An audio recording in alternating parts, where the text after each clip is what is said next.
Hi வணக்கம். Last வீடியோவில் நான் நம்மளோட உமிழ்நீருங்கிற எச்சில் பற்றி தெரிஞ்சுக்கலான்னு சொல்லியிருந்தேன். இன்னைக்கு அதை பற்றி என்ன ஏதுன்னு தெரிஞ்சுக்கலாம் வாங்க.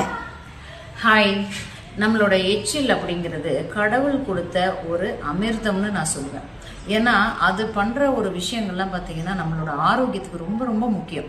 நீங்க பாருங்க, இவ்வளோ மெடிக்கல் டெக்னாலஜிஸ் வந்துருச்சு, ஆனா இந்த எச்சில நம்ம தயார் பண்ணவே முடியாது.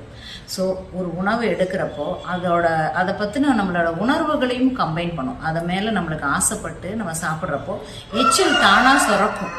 ஸோ அந்த மாதிரி சுரந்ததுக்கு அப்புறம் நீங்கள் அந்த சாப்பாடை எடுத்து மனசார சாப்பிட்டு நல்லா மென்று சாப்பிட்றப்போ அதை கூலாக்கி அந்த எச்சில்ல இருக்கிற டைலன்னு ஒரு என்சைம் இருக்கு, அதோட கம்பைன் ஆகுறப்போ நம்மளோட சுகர் எல்லாமே உடஞ்சி போயிடும். அந்த கடிச்சு நல்லா மென்று அந்த எச்சிலோட கலந்து நீங்க சாப்பிட்றப்போ உங்களுக்கு சுகர் லெவல் உங்களுக்கு பூஸ்ட் ஆகாது, டயபெட்டிஸ் ஆகிறதுக்கான வாய்ப்பே கிடையாது, கொலஸ்ட்ரால் வராது. ஸோ இதனால் நிறைய நன்மைகள் இருக்கு. ஸோ உங்களோட உமிழ்நீர் ரொம்ப ரொம்ப முக்கியம். நம்மளோட உமிழ்நீர் நல்லபடியாக சுரக்கணும்னா உணர்வோட கலந்து நம்ம உணவுகளை எடுத்துக்கணும்.